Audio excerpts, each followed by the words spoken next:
Hey y'all, I'm James Wright. Welcome to my shop, and today we're talking about this little thing and why manufacturing is so difficult when it should be so simple.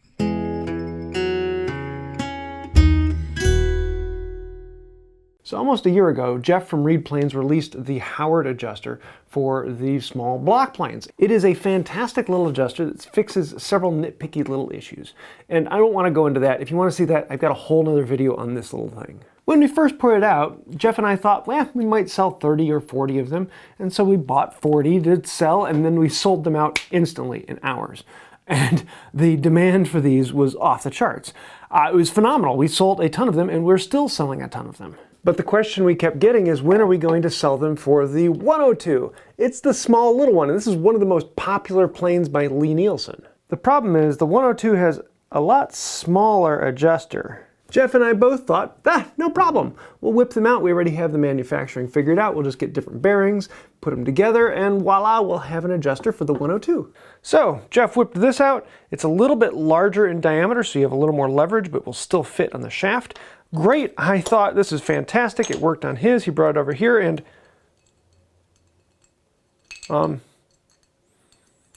this Stanley 102 has a different thread than Jeff's Stanley 102. Oddly enough, sometime in the middle aughts, Lie Neilson changed from a 1032 thread to a quarter 28 thread. Unfortunately, no one we have found has done a type study on Lie Neilson planes, which would be kind of fun. And so Lie Neilson, if you're watching, why don't you do your own type study? It'd be kind of interesting to see. But we don't know exactly when they changed from one to the other. So from the manufacturing side, that's a huge stink, because now you got to make two different ones of these for this one plane, and then you've got to have people figure out which one they need, and there's all sorts of little things we want to pull our hair out on. The first thought was, let's make a little adapter, and this has quarter 28 here and 1032 here, so you could screw this in, and we could use the 1032 knob on one that would have quarter 20 threads. It seems like a great little idea, but unfortunately these would add about $10 to the price of every one of these adjusters. Now we could sell the adapter as a separate thing and then sell this as something separate. And so if they buy this and find out they need this, they can also then go buy this. And it just made it a little bit more fiddly. And then, come to find out, Lie Neilson has a variance in the thickness of the groove that this fits into. Some of these grooves are a little bit wider, creating a sloppy spot. Some of the grooves are very nice and tight, and they have to pop down into place, and there is no slop in that at all. And we were finding that in several of the other Lie Neilson planes. There's just a slight variance in that groove, and so you're never going to get a really, really tight fit every time. Well, then we thought, well, then we'll just get different size bearings so that we can fit them in for some, but if it's sloppy, then we can sell you a larger one.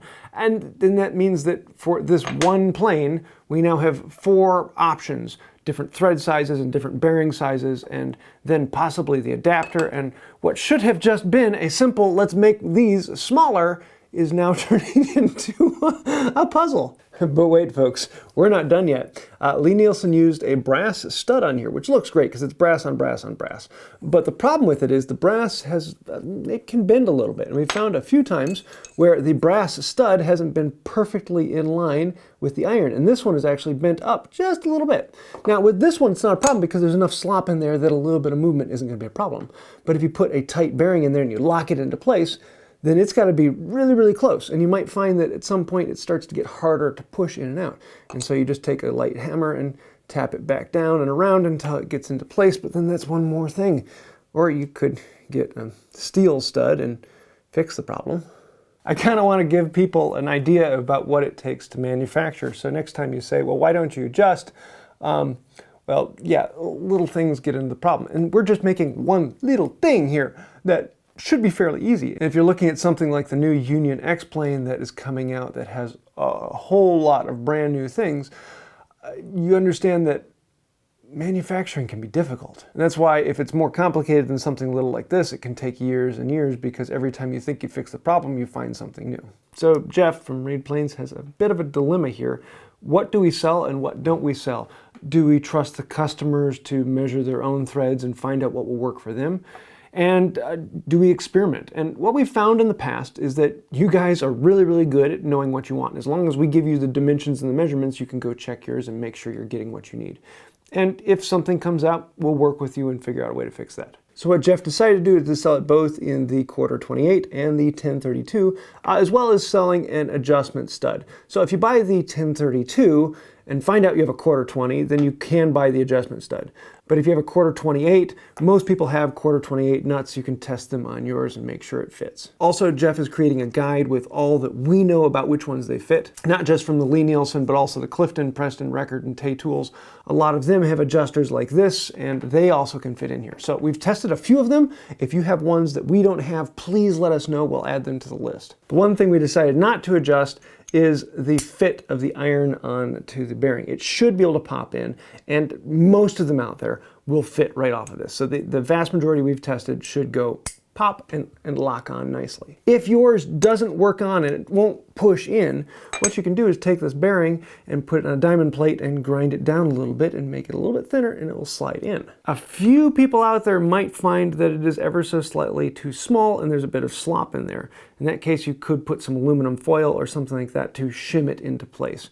But from what we've tested, it's going to be somewhere around 80% or so that it should fit right in and be a nice clean fit. If you want to look at the whole guide with fitting measurements, what they fit and what they don't fit, we'll have this PDF available on the website, so links to that down below. So installation is fairly straightforward. We're going to loosen up the lever cap. Then we can pop off the iron. And with that, you're just going to unscrew the old one and then screw on the new one. You can see how it has a larger diameter, giving you a little more leverage. Then slide your iron back in and pop it down in. Make sure you got a nice tight fit there. Slide the lever cap in and rotate it down. You may find it's just a bit stiff and hard to run.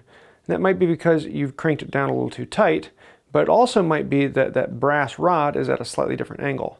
This one, if I eyeball it, I can see that this rod is sticking up just a little bit more than the iron. So I'm going to take this brass adjuster, give it a light tap, and just like that, now this spins a lot easier. So I hope this gave you a little bit of insight into what goes on behind the game, because it's a surprising amount that happens to make something simple and dumb work. Why didn't we just make that smaller? Well, that turned into the vast majority of a year of work trying to figure out how do we actually make that smaller. So if you're wanting to buy one, there are links to those down below. Go check your thread ahead of time, find nuts that are 1032 or 1/4-28, and you'll know which one you have, and you can make sure you get the right one. And if you do not know, then you can always get the 1032 and then buy the adapter stud if you wish. That way you can make sure you can do it either one. And then this is also a steel rod, so if you want to replace your brass with steel, there's the answer. As always, if you have any questions, throw those down in the chat. Both Jeff and I are going to be looking at the chat and answering as many of them as I can. If you get it and try it in a different plane and it works or doesn't work, please let us know. I would love to hear that so we can add that to the sheet and figure out what planes do these actually fit in, because there are hundreds and hundreds of different planes out there that use a very similar adjuster that we would like to actually put a bearing in and make it a little bit better. And so, great way to learn out. We just can't buy them all. As always, if you have any questions, thoughts, ideas, snide remarks, or just want to tell me how beautiful I am, then let me know in the comments down below. Thank you. That does help out the channel. Anytime you hit comment, like, share, subscribe, you're helping us get in front of more people. Thank you. The YouTube algorithm means a lot around here, and you are the ones that can make that happen. So thank you. If you want to take it even farther, though, there are a bunch of names over here. Those are all patrons on Patreon, because without patrons, we wouldn't exist. We are completely sponsored by you. Thank you for that. If you would like to find out more about that, think about going down below. We have special perks for both patrons and members who've clicked the little join button down below. Really, without you guys, we wouldn't be here. We are completely sponsored by you. You keep the lights on, you keep the videos coming, and thank you. I think that'll do it for now. And until next time, have a wonderful day. I wish I could say that thread size has no bearing on this situation, but we had to make a lot of prototypes for this. I thought we could get away with phototypes, but those don't fit on the threads quite as well.